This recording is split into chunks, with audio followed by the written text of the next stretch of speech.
오늘은 영국의 대표 예배자입니다. 그 매트 레드먼이라고요. 사순절 기간을 맞아가지고 제가 좀 특별히 준비해봤어요. 일단 사순절이 뭔지 혹시 모르시는 분들, 좀 헷갈리시는 분들이 있어서 간단히 설명드리자면은 네. 부활절 전에 이제 6번의 주일이 있습니다. 근데 네. 그 주일을 제외한 40일 동안이거든요. 네. 그래서 올해는 2월 17일부터 시작해서 4월 3일까지 되는 거고요. 네. 그 기간 사순절 기간인데, 그래서 이제 예수님의 우리를 위한 희생을 좀 기억하고 또 부활을 기다리는 마음으로 이 매트 레드먼이라는 예배자의 원스 어게인이라는 곡이 있어요. 원스 네, 어게인. 한국 제목으로 예수님 그의 희생 기억할 때거든요. 그걸 좀 준비해봤습니다. 그렇지 않아도 사순절 기간 맞이해서요. 네. 예수님에 대한 감사함을 표현할 그런 찬양을 하면 좋겠다 그런 생각을 했거든요. 네, 네. 그럼 소개 부탁드릴게요. 이제 원스 어게인이라는 곡 자체에 대해서는 사실 이제 어떻게 되었는지에 대한 내용이 많지는 않더라고요. 근데 매트 레드먼이라는 사람을 좀 이해하면 어떻게 쓰여졌는지 딱히 설명이 없어도 좀 알 수 있을 것 같더라고요. 그래 우리가 그 어떤 곡을 들을 때 그 곡에 대해서 잘 몰라도 이 곡이 어떻게 탄생하게 됐는지 작곡가를 또 알게 맞아요. 되면은 그 이해하게 되는 경우가 있어요. 네, 그 삶이 좀 그런 예배인 사람들 있잖아요. 약간 네. 그게 이제 매트 레드먼인데요. 네. 영국에서 90년대 뭐 그레엄 캔드릭, 크리스 보어터, 데이비드 펠링엄 이런 사람들 같은 예배 인도자들이 있었대요. 이제 되게 네. 우리나라로 치면 뭐 청관웅, 뭐 하스데반 이런 유명한 사람들 있잖아요. 이제 네. 이런 사람들이 있다가 그런 어떤 대표적인 예배 인도자들이 점점 이제 없어져 가는 거예요. 네. 그때 갑자기 혜성처럼 나타난 겁니다. 아, 네, 근데 19살이었어요. 매트 레드먼이. 10대였어요. 네, 10대 예배자가 한 명이 딱 등장한 네, 거예요. 시대마다 대표하는 그런 예배자 네. 인도자들이 있었을 텐데 네. 공백기 같은 상황에 그런 그렇죠. 10대였던 매트 레드먼이 네. 나왔네요. 탁 나온 거예요. 네. 그래서 이 매트 레드먼이 보면은 19살 어린 나이에 소울 서바이버라는 곳에서 그 예배 사역의 길로 들어서게 되는데요. 네. 그때부터 예배곡을 작곡을 합니다. 간단히 그냥 짧게 몇 개만 준비했어요. 네. 예수님 그의 희생 기억할 때 오늘 이제 설명드릴 거, 그리고 네. 찬양의 열기 모두 끝나면이라는 곡도 있거든요. 네. 그리고 엎드림이라는 곡도 있고요. 음. 그리고 정말 많이 불리는 곡인데 주 이름 찬양이라는 곡도 있어요. 주 주 이름 이름 찬양 햇살이 네. 이게 이제 매트 레드먼이 만든 곡인데요. 이거 말고도 진짜 많은 예배곡들이 만들어집니다. 19세 그런 소년이 네. 혜성같이 등장을 해서 어마어마한 곡들을 이렇게 만들어냈는데 네.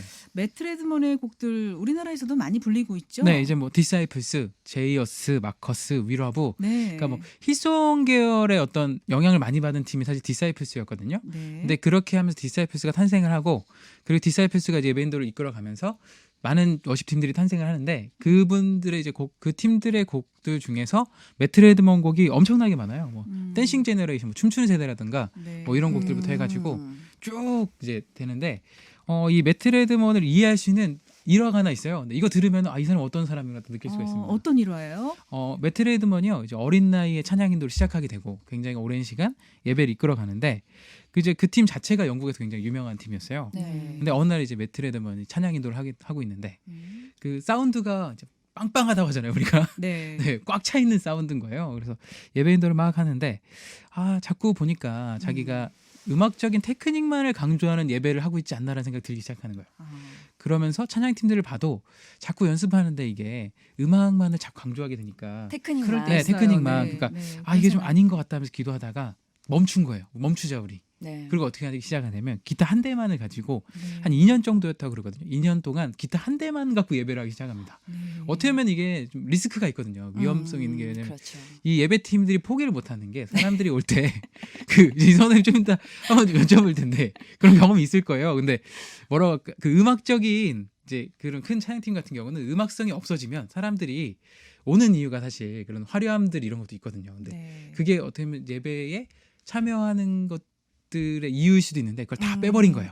우리의 진짜 이유는 하나님이다 이러면서 다 빼고 2년 동안 기타 하나만 갖고 예배하면서 곡을 하나 만듭니다. 그게 이제 찬양의 열기 모두 끝나면 이렇게 시작되는데 네. 그 곡을 만들게 돼요. 그러니까 보면은 이 사람이 얼마나 하나님께 집중하기 위해 살아가냐라는 걸 좀 볼 수 있죠. 네. 하나님만을 예배하고자 하는 마음, 네. 그 화려한 음악 속에서도 네. 그분께 집중하고자 하는 마음, 네. 그런 마음이었는데 네. 왜 수많은 명곡들이 그렇게 탄생했는지 네. 알 수 있을 것 같아요. 찬양의 열기 얘기가 나왔을 때 저도 기억을 하는 게 가사에 정말 공감을 많이 했어요. 네. 그때 저 박전도사님하고 같은 밴드 활동을 하고 있었을 때였는데 네. 사실 아까도 말씀했지만 그 교회마다 있는 밴드들 그리고 여러 연합의 밴드들이 다 같이 갖고 있었던 게 네. 어느 밴드 주자들이 어느 세션들이 저거 화려하게 하냐 그죠. 그리고 그때 있었죠. 사운드가 어떻게 잘 짜여져 있느냐 이런 거에 승부를 볼 때들이 있었어요. 그치. 네. 근데 이 순간이 넘어가면 공허함이 와요. 맞아. 예, 내가 뭐 한 거지 도대체? 내가 예배를 드린 게 맞나? 알 것 같아요. 네, 그런 순간들이 왔기 때문에 네. 이분도 아마 같은 생각이었을 네. 거예요. 이게 진짜 거기에 대해서 얘기하자면 저희가 원래 이제 힐송에서 예배가 네. 넘어왔을 때 네, 힐송을 처음 거의 가져온 게 디사이플스였어요. 네. 청관원 목사님이 네. 그 힐송의 어떤 음악적인 부분들을 거의 카피를 똑같이 해버렸어요. 네, 맞아요. 그래가지고 하면서 이제 젊은이들이 열광하기 시작했는데 네, 그때 디사이플스가 그 한 사이트에 그 영상이 올라왔거든요. 계속. 그리고 그걸 보고 이제 전국에 있는 교회들이 다 그렇게 뭔가 네. 사운드를 갖추기 시작한 거예요. 네. 근데 제가 현장 예배를 가본 적이 있었고 네. 그걸 영상으로 본 적이 있었는데 네, 거기서 약간 뭐라고 할까 잘못된 예배 문화가 살짝 전달이 됐어요.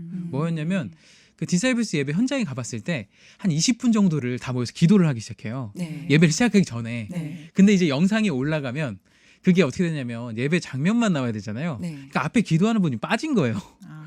근데 이제 이거를 보고 각 교회들이 예배를 하기 시작하니까 어떻게 되냐면 디사이플스는 선한 영향을 끼친 게 맞는데 네. 근데 이제 그 영상만 본 친구들이 그 기도하는 시간을 안 그러네요. 중요하게 생각을 안 하고 네, 네. 그냥 계속 사운드적인 것만 계속 밀어낸 거죠. 이게 굉장히 위험한 게 뭐냐면 네. 음악에 취해서 네. 그 클럽 음악 같은 느낌이 네. 올 때가 있어요. 감성을 건드릴 수가 네. 있거든요. 충분히. 그냥 음악이 즐거워서 흥겨워가지고 막 이렇게 움직이는 음. 신앙심, 뭐 성령에 의해서 그렇지. 움직이지 네, 않은 그런 느낌이 올 때가 있어요. 근데 이제 그게 그런 어떤 뭐라 그럴까 약간의 왜곡에 의해서 음. 이제 기도 많이 하고 잘하는 찬양팀도 있었겠지만 대부분은 네. 언제부턴가 음악에 엄청 집중하게 됐죠. 그렇죠. 그렇게 있을 때쯤 이제 찬양의 열기 모두 끝나면이랑 곡이 한국에 또 퍼지기 시작했어요. 그래서 그 매트레드먼에 있던 이 일화가 퍼지면서 그때 많이 좀 다들 좀 돌아오는 분위기가 정신을 있었어요. 좀 차리고. 그래서 이 곡을 항상 마지막에 부르면서 찬양의 열기 모두 끝나면 그랬는데 아무튼 이 뭐라 그럴까 매트레드먼의 이 일화를 딱 들으면서 이 사람이 어떤 사람인가 알 수 있었거든요. 그래서 매트레드먼이 늘 하나님께 집중하고 예수님의 마음을 알고자 했던 사람이다. 그래서 그 사람이 쓴 곡이 예수님 그의 이상 기억할 때 그 곡이고요. 네. 우리나라 번역에는 그 다시 한 번이란 말이 안 나와요. 네. 네. 근데 이제 원래 제목이 원스 어게인이잖아요. 다시 네. 한번. 네. 근데 원곡에는 10번이 넘게 나옵니다. 근데 이제 음. 번역을 하면서 이제 다시 한 번이란 걸 빼고 예수님 그의 희생 기억할 때 이렇게 됐는데 사실 이 곡에서 그 매트레드먼이 강조하고 싶었던 부분은 예. 다시 한 번이죠. 계속 기억하고 내가 네. 다시 기억하고 또 기억하고 싶습니다. 이런 네. 거였거든요. 그래서 얼마나 그 예수님의 사랑을 기억하고 잊지 않고 싶어 하는지를 나타낸 곡이 예수님 그의 희생 기억할 때였습니다. 네. 충분히 전해질 것 같아요. 네. 그분의 마음을 기억하기 위해서 만든 노래 Once Again. 이 시간에 이성원 선생님의 반주에 맞춰서 박길령 전도사가 찬양으로 영광 올려드리겠습니다. 네. 예수님 그의 희생 기억할 때.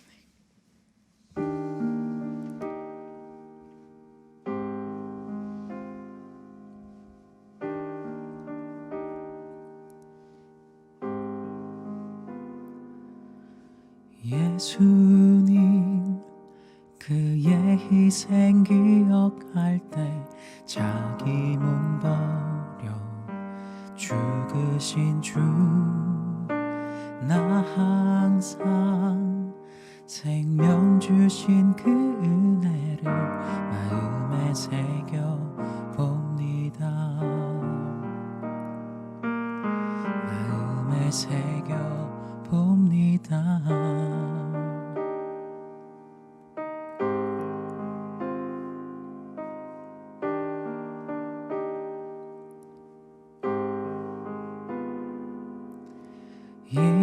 이제는 저 높은 곳에 앉으신 하늘과 땅의 왕 되신 주 나 이제 생명 주신 그 은혜를 높여 찬양하리라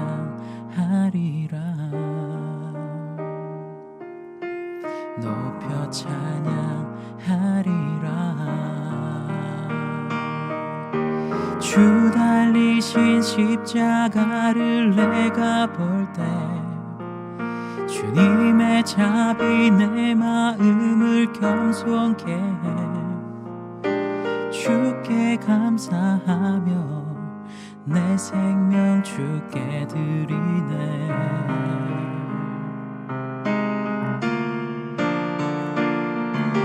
주 달리신 십자가를 내가 볼 때 주님의 자비 내 마음을 겸손케 해 주께 감사하며 내 생명 주께 드리네.